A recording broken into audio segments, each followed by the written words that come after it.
Hi students, today's topic is chapter 5 10 natural laws of success. I think you are waiting for this lesson, and in the previous video we have completed our fourth lesson with workbook exercise. Now let's begin our topic. Welcome to the online classes for 12th class MP board student, and today's topic is 10 natural laws of success. 5 सफलता के प्राकृतिक नियम. Now come on the topic.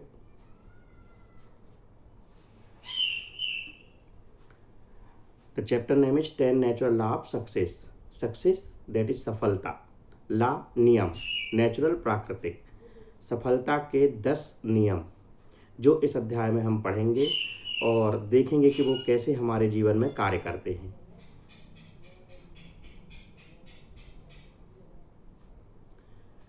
Students, you are looking here some stairs, that is 10 in counting, and a man want to up in stairs, so he have to follow the 10 rules that are the natural law. In the bracket you are looking, who is a successful person? एक सफल आदमी कौन होता है? What kind of the life does he lead? और वह किस प्रकार का जीवन जीता है? चलिए इस अध्याय में हम इसको पढ़ेंगे और समझने का प्रयास करेंगे कि ये 10 नियम हमारे जीवन में कैसे काम करते हैं.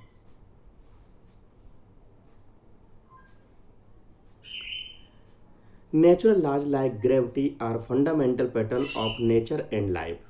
प्राकृतिक नियम जैसे कि गुरुत्वाकर्षण का नियम होता है, ये हमारे जीवन में प्राकृतिक रूप से बुनियादी तौर पर कार्य करते हैं. They describe things they really are as opposed to how we think they are or how we wish they were. ये सभी प्राकृतिक नियम हमारे जीवन को बिल्कुल वैसा ही दिखाते हैं, हमारे जीवन में आने वाली चीज़ों को वैसा ही दिखाती हैं जैसे कि वो चीज़ें हैं. ऐसा नहीं है कि वो हम जैसा उन्हें देखना चाहते हैं वैसा दिखाती हैं. वो जैसी हैं उसे बिल्कुल वास्तविक रूप में ही वो हमारे सामने प्रस्तुत करती हैं. Whether agreed with the not, these laws ultimately govern our lives and operate independent our awareness or wishes. ये सभी नियम निश्चित तौर पे हमारे जीवन पे स्वतंत्र रूप से शासन करती हैं और हमें हमारी इच्छाओं की पूर्ति करने के लिए जागरूकता उत्पन्न करती हैं. Obeying them can help us gain control of our lives, improve our relationship, increase our personal productivity and experience inner peace. और इन नियमों के पालन करने से हम अपने जीवन पर नियंत्रण, अपने संबंधों में सुधार और व्यक्तिगत उत्पाद में वृद्धि तथा आंतरिक शांति का अनुभव करेंगे. चलिए ला 1, नियम 1. You control your life by controlling your time. आप अपने जीवन पर नियंत्रण कर सकते हैं यदि आप अपने समय पर नियंत्रण करना सीख गए. Controlling our lives means controlling our time. और अपने जीवन पर नियंत्रण का सीधा मतलब है कि हम अपने समय पर नियंत्रण कर रहे हैं. And controlling our time means controlling the event in our life. और समय पर नियंत्रण का सीधा मतलब है कि हम अपने जीवन पर हो रही घटनाओं को नियंत्रित करना सीख जाएं. You need to stop thinking time management and start thinking event control. छात्रों, हमें टाइम मैनेजमेंट को नहीं देखना है, इसके विषय में आप सोचना बंद कर दीजिए और एक नई चीज की शुरुआत कीजिए जिसे कहते हैं इवेंट कंट्रोल, घटनाओं को नियंत्रित करने का. Too often we think time management has something to do with our watches. Time management का सीधा संबंध यही है कि हम समय देख देख करके अपने सारे कार्य करें. The only things a watch tells you is how long it takes the sun to go across the sky. घड़ी देख करके एक निश्चित प्रक्रिया वही है कि सूर्य कितने समय होगा और कितने समय डूबा, ये हम एक निश्चित तौर पे इस प्रक्रिया को देख सकते हैं, परंतु that's an event over we have no control. और ऐसी घटनाओं पे हम कोई कंट्रोल नहीं कर सकते हैं, नियंत्रित ही नहीं कर सकते ऐसी घटनाओं को. The real issue is what event can I control. अब सबसे पहला मुद्दा यह है कि किन घटनाओं को हम नियंत्रित कर सकते हैं। Focusing on controlling the event of our life makes all the differences. और यदि हम अपने जीवन में जिन घटनाओं को हम नियंत्रित कर सकते हैं, अगर उन्हें हम नियंत्रित करना सीख गए तो निश्चित तौर पे हमारे जीवन में अंतर आ जाएगा। नाउ लॉ 2, अगला नियम। Your governing values are foundation of personal success and fulfilment. आपके स्वशासी मूल्य आपके जीवन में सफलता और प्रतिपूर्ति के लिए बुनियाद हैं। Each of us lives according to a unique set of governing values. हम सभी लोग कुछ निश्चित मूल्यों के साथ पैदा होते हैं। These values are the things that are most important to you. और ये सभी मूल्य हमारे लिए बड़े ही महत्वपूर्ण होते हैं। They are represented by the clearest answer you can give to these question. और ये सभी हम तभी पता कर पाते हैं जब हम इन प्रश्नों के उत्तर दे सकें। What are the highest priority in my life? मेरे जीवन में सबसे ज़्यादा महत्वपूर्ण कार्य क्या है? And of these priority, which do I value most? और इन सभी महत्वपूर्ण कार्यों में सबसे महत्वपूर्ण क्या है? Even though our governing values are our highest priority, there often exists a gap between these ideal and our present realities. यहाँ तक कि जो हमारे शासी मूल्य हैं उनमें जो हमारी प्रमुख महत्वपूर्ण या सबसे उच्च महत्वाकांक्षा है वही हमारे जीवन में वास्तविक मूल्य है। और वर्तमान वास्तविकता और सत्यता दोनों के बीच में ये अंतर स्पष्ट करती है। Our performance relating to those values is never perfect. हम जो भी परफॉर्मेंस देते हैं या कार्य संपादित करते हैं, अगर वो हमारे मूल्यों से संबंधित नहीं है तो निश्चित तौर पे सही परिणाम नहीं मिलना है। But as we improve we bring together what we do and what we value. और हम जो करते हैं निश्चित तौर पे वो हमारे मूल्यों के आधार पर अगर हम कार्य करेंगे तो निश्चित तौर पे हमें तरक्की मिलेगी। Law 3, when your daily activities reflects your governance value you experience inner peace. जब आपके नित्य के कार्यों से आपके मूल्यों की पूर्ति हो जाए तो समझ जाइए कि आपको एक शांति का, आंतरिक शांति का अनुभव होगा। Once you identify your governing value you must do something about them. और जैसे ही आप अपने मूल्यों को पहचान जाएंगे आप उनके लिए कार्य करना शुरू करेंगे। Your value must find expression as measurable and achievable long range and intermediate goal which can then be translated into daily tasks that will move you toward their achievement। और जिस दिन आप अपने मूल्यों को पहचान करके उनका माप करके उनके लिए कार्य करना शुरू कर देंगे तो निश्चित तौर पर आपने जो लक्ष्य निर्धारित किए हैं तो आपके प्रतिदिन के कार्य आपको उस लक्ष्य तक ले जाने में आपकी मदद करने लगेंगे। As you concentrate your time and energy on achieving tasks that have real meaning in your life, you become more productive and achieve inner peace, a sense of fulfillment and unity। जैसे ही आप अपने समय पर और ऊर्जा पर आप ध्यान केंद्रित करेंगे, आप कठिन से कठिन लक्ष्यों को जो कि आपके जीवन में बड़े महत्वपूर्ण हैं उन्हें पा जाएंगे। आपके उत्पादन क्षमता बढ़ जाएगी और साथ ही आप अपने अंदर एकता का भाव और आंतरिक शांति का भाव अनुभव करेंगे। I think you have understand law 3। Coming to the next, law 4। To reach any significant goal you must leave your comfort zone. किसी भी महत्वपूर्ण लक्ष्य तक पहुंचने के लिए आपको अपने आराम की मुद्रा से बाहर निकलना होगा, आराम की मुद्रा को छोड़ना होगा। External of physical comfort zone are easy to understand, but they are by no means the only type of comfort zone we have। बाहरी या शारीरिक आराम की मुद्रा को बहुत ही आसानी से समझा जा सकता है, परंतु सिर्फ कंफर्ट जोन का मतलब शारीरिक आराम से ही नहीं है। Sometimes we develop mental, emotional, social और psychological comfort zone। कभी कभी हम मानसिक, भावनात्मक, सामाजिक, मनोवैज्ञानिक इस प्रकार के कई आराम मुद्राएं में उत्पन्न कर लेते हैं।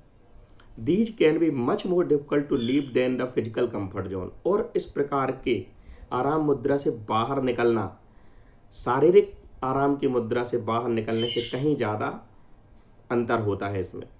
Living our comfort zone requires effort and commitment. और अपने जीवन से आराम की मुद्रा से बाहर निकलने के लिए बहुत दृढ़ निश्चय और कड़े मेहनत की आवश्यकता होती है। Now coming to the law 5, daily planning leverage time through increased focus. अगर हम अपने प्रतिदिन की कार्य योजना बना लें तो निश्चित तौर पर हम अपने लक्ष्य पर केंद्रित होते हैं। Investing little time in certain activities can free up time through out the rest of the day. और कम महत्वपूर्ण कार्यों में अपने समय को कम से कम दे करके हम अपना ज़्यादा से ज़्यादा समय बचा सकते हैं। A daily planning session can act as a time level. प्रतिदिन की कार्य योजना हमें अपने समय के स्तर को सही करने में मदद करती है। The cost is small, only 10 to 15 minutes day, but you will enjoy many benefits all day long, such as clearly defined task. इसकी कीमत बहुत ही कम है, मात्र आपको सुबह कार्य योजना बनाने में 10 से 15 मिनट देना है और इसका सारा लाभ आपको पूरे दिन मिलेगा। With deadlines, increased focus on more important tasks, less time spent between projects, and a greater sense of accomplishment at the end of the day. और आप ध्यान केंद्रित करके अपने महत्वपूर्ण कार्यों पर समय खर्च करेंगे और आप देखेंगे कि बहुत कम समय परियोजनाओं में बिताने के बावजूद भी आपके पास पूरे दिन का बहुत सारा समय बचा हुआ है। Now coming to the last law 6. Your behavior is a reflection of what you truly believe. आपका व्यवहार इस बात को साबित करता है कि आप किस चीज पर विश्वास करते हैं। All of us have had instances where we thought we believed something to be true, but in fact we are doing nothing about it. हम सभी बहुत सारे चीज़ों पर विश्वास करते हैं, परंतु कई बार हम उन पर पूर्णतः सच्चे मन से विश्वास प्रकट नहीं करते हैं। What often happen if that we have another belief at work that is overriding or negative the belief we consciously know it's true. और कई प्रकार से जब हम अपने सच्चे विश्वासों को तवज्जो नहीं देते हैं तो हमारे ऊपर नकारात्मक या गलत विश्वास हावी हो जाते हैं। If we can remove the deep-seated incorrect belief, then our behavior will start to come in line with the correct belief. और जब हम अपने नकारात्मक विचारों को जो हमारे अंतरात्मा में गहरे रूप से बैठे हुए हैं उन्हें निकाल कर देते हैं तो हमारे जो सच्चे विश्वास हैं वो अपने कार्य करने लगते हैं। In general our behaviour reflects what we really. सामान्य तौर पर हमारा व्यवहार वही प्रदर्शित करता है जिस पर हम विश्वास करते हैं। And if our behaviour doesn't reflect a consciously stated belief we would take a careful look at our conflict belief.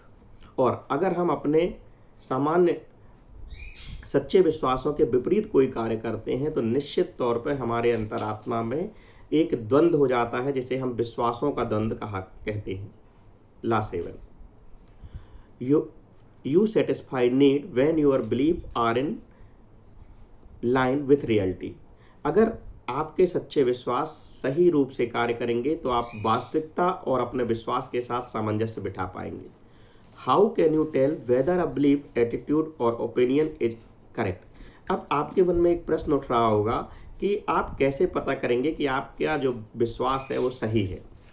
If the result of your behavior meet one of more of your basic need, you probably have a correct belief. यदि आपके विश्वास से आपके व्यवहार द्वारा अगर आपकी बुनियादी आवश्यकताओं की पूर्ति होने लगे तो समझ जाइए कि आपके विश्वास सही है। Conversely, if the result do not meet your need, you can bet the belief in question is incorrect.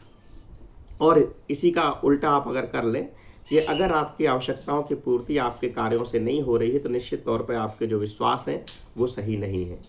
If we can attack in incorrect belief and destructive behaviors without attacking ourselves or others, we can solve most of the human relation and productivity problems we face।